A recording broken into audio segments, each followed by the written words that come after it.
वालेकुम नाज़रीन, मैं वाजिदुल्लाह और आप देख रहे हैं मेरे फेसबुक और यूट्यूब चैनल। उम्मीद करता हूँ कि आप सब लोग खैरियत से होंगे और आप लोगों की ज़िंदगी अच्छी गुजर रही होंगी।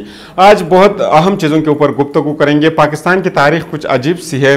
पाकिस्तान में कुछ ऐसे चीज़ें हो रही होती है जिसको एक्सपेक्ट नहीं किया जा सकता है। तो आज भी 3 ऐसे चीज़ों के ऊपर गुफ्तगू करेंगे जिसके ऊपर आपका सोच भी नहीं जाता। कि सबसे पहले हम गुफ्तगू करेंगे कि इमरान खान साहब ने कल रात को जो अहम मुलाकात की, उस मुलाकात के बाद उन्होंने जो गुफ्तगू की, उस गुफ्तगू ने पूरे मुल्क को हिला के रख दिया है। इसके बाद गुफ्तगू करेंगे कि नवाज शरीफ साहब भी इमरान खान साहब के नक्श कदम पर चल पड़े।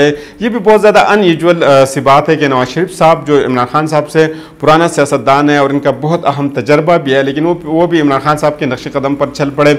अब आपको साथ साथ ये भी बताएंगे कि नवाज शरीफ साहब कहाँ पे खड़े और एस्टेब्लिशमेंट कहाँ पे खड़ी है, ये भी आपको बताएंगे। इसी के साथ साथ आपको ये भी बताएंगे जो बहुत ज़्यादा अहम है कि इसहाक डार साहब का मामला क्या था, ये खबर किसने लीक की थी, कहाँ से ये खबर लीक हो गई थी, असल में इस खबर को लीक करने के मकासद क्या थे, किसने लीक की थी।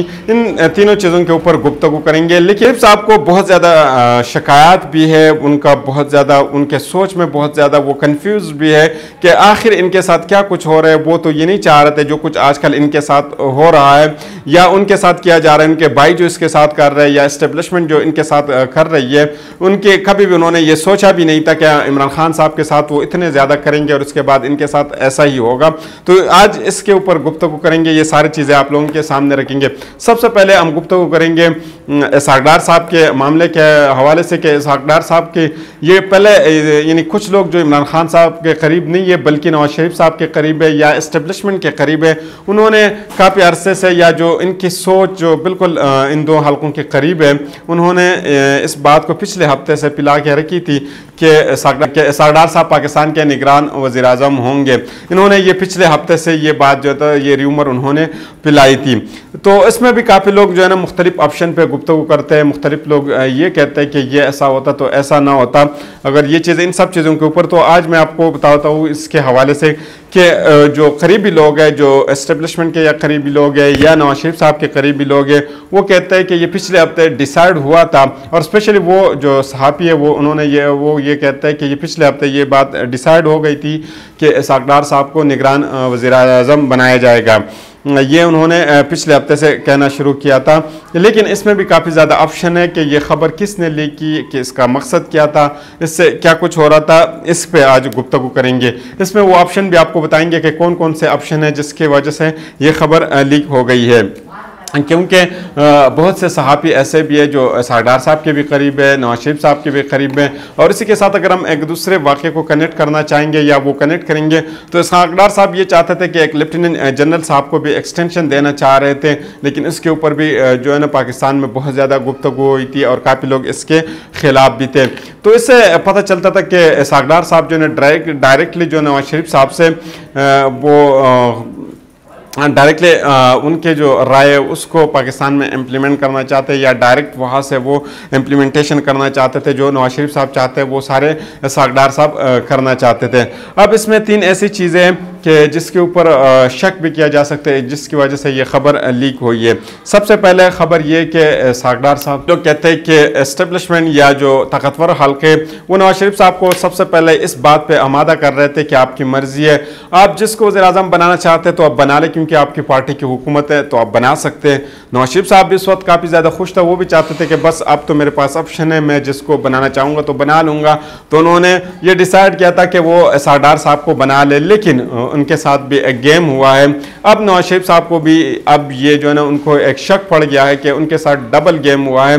किसने ये खबर लीक की कि जिसकी वजह से जो है ना ये सारा जो उसका जो प्लान था वो ख़राब हुआ है। वैसे अगर देखा भी जाए इस तरह अगर हम सियासी जहाँ पे अपॉइंटमेंट हो जाती है उसके हवाले से अगर 1 हफ्ता 2 हफ्ते या 1 महीने पहले अगर किस तरह की खबर आ जाती है या किसी का नाम आ जाता है तो उससे ज़ाहिरन ये बात ज़ाहिर हो जाती है कि ये बंदा यहाँ पे अपॉइंटमेंट इसकी नहीं होगी।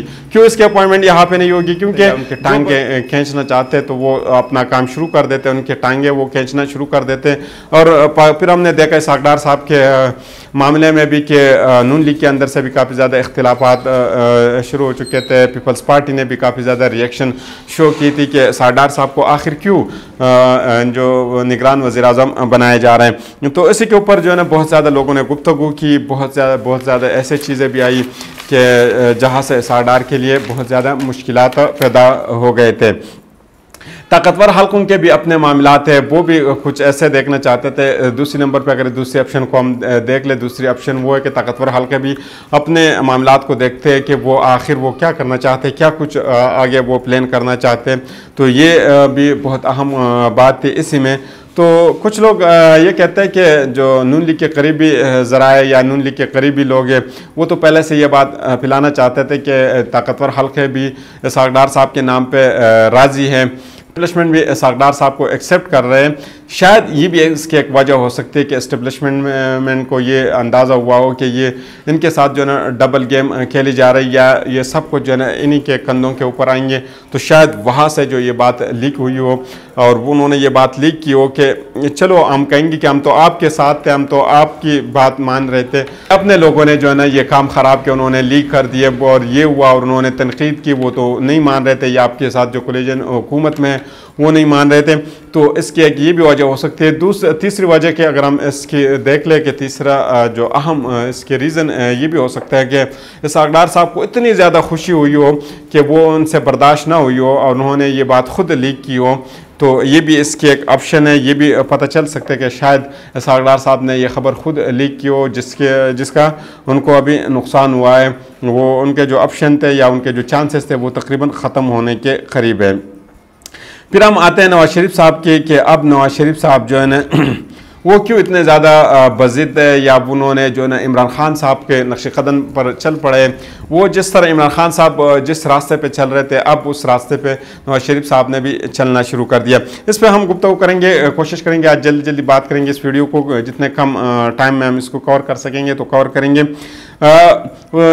जिस तरह इमरान खान साहब कहते हैं कि मुझे जो है ना गैर कानूनी तौर पे हुकूमत से उतारा है या जो मेरे साथ जो कुछ हुआ ये बुरा हुआ, इस तरह नवाज शरीफ साहब भी कहते थे और वो भी ये मानते थे कि उनके साथ भी ये जो आर्टिफिशियल काम हुआ है, उनको आर्टिफिशियली हुकूमत से गिराया गया है या उनकी हुकूमत गिराई गई है तो या उनको हुकूमत से निकाला गया है। तो नवाज शरीफ साहब की अब ये ज़िद है, वो चाहते हैं कि वो दोबारा वज़ीर-ए-आज़म बन जाए, वो इस्टेब्लिशमेंट को ये बता दें कि आप लोगों ने मुझे आर्टिफिशियली उतार दिया था और अवाम के बरअक्स या अवाम का वो नहीं चाहते थे कि वो मेरी हुकूमत ख़त्म हो जाती और मैं वज़ीर-ए-आज़म शिप से ख़त्म हो जाता।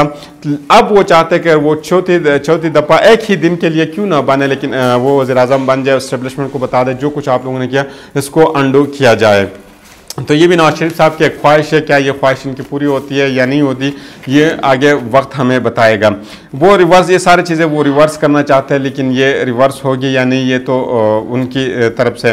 तो एक और चीज़ जो है ना जो बहुत ज़्यादा अहम है नवाज शरीफ साहब के हवाले से, वो चाहते हैं कि इसाक डार साहब को निगरान वज़ीर-ए-आज़म बनाया जाए। इसके पीछे भी एक लॉजिक है, वो चाहते हैं अगर इस्टेब्लिशमेंट जो है ना इसको अगर एक्सटेंड करना चाहते हैं, वो निगरान हुकूमत को एक्सटेंड करना चाहे तो उनके लिए इसका फ़ायदा होगा क्योंकि वज़ीर-ए-आज़म तो इन्हीं का होगा। एक्सटेंड हो जाते तो उनके लिए बहुत ज़्यादा फ़ायदे हो जाएंगे। और इसी के साथ अगर इस्टेब्लिशमेंट का भी अगर ये चाहे कि इनके ख़िलाफ़ अगर कोई रिप्लेसमेंट लाई जाए तो उनके ख़िलाफ़ भी वो रेजिस्टेंस करके वो रिप्लेसमेंट वो ख़त्म करें।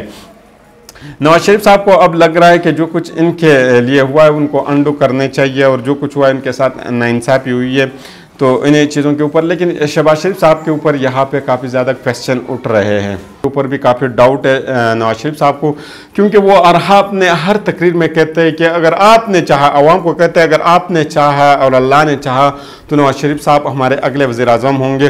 तो यहाँ पे भी नवाज शरीफ साहब को भी शक पड़ रहा है कि ये चीज़ें इंसान तब करते हैं जब दाल में कुछ काला होता है, जब आपके दिल में कुछ ऐसी चीज़ हो जो वो अपना चाहते हो लेकिन आप बार बार इसी के ऊपर फोर्स करके कहते हो कि अगर आपने चाहा और अल्लाह ने चाहा तो वो हमारा नेक्स्ट जो है ना प्राइम मिनिस्टर होंगे। तो यहाँ पे नवाज शरीफ साहब को भी जो है ना शक पड़ गया है कि ये आखिर उनके साथ इनका भाई क्या कर रहे हैं और अब इनको भी जो एक नशा है जो प्राइम मिनिस्टरशिप का या उनको जो वो नशा है उनको भी चढ़ चुका है। अब इनके जहन में है कि आप जो है ना सीएम शिप की क्या ज़रूरत है, जो प्राइम मिनिस्टरशिप की जो मज़ा है वो सीएम शिप में नहीं है। तो अब इनको वो भी कुछ गेम जो ना वो अंदर डाल रहे होंगे और उनकी भी कोशिश हो रही होगी कि वो कुछ ना कुछ करें। इनकी अब ये ख्वाहिश भी ये अगर ये निगरान हुकूमत एक्सटेंड भी हो जाती है तो कोई फ़र्क नहीं पड़ेगा इनको, क्योंकि अगर इसाक डार साहब या इनका अपना ही बंदा निगरान वज़ीर आज़म बन जाए, वज़ीर आला जितने भी होंगे वो अगर निगरान होंगे तो वो भी इन्हीं के होंगे, तो इनके लिए कोई मसला नहीं है, क्योंकि इनके साथ इनका कुछ काम नहीं है। ये सिर्फ चाहते हैं कि जो कुछ हो इनकी मर्ज़ी के मुताबिक हो, बाकी आइन बाढ़ में जाए, जहाँ पे जाए आइन का कोई मसला नहीं है। अब आते हैं इमरान खान साहब की तरफ। इमरान खान साहब ने रात बनीगाल में बहुत ज़्यादा अहम मुलाकात की और उन्होंने मुलाकात सहाफ़ियों के साथ की।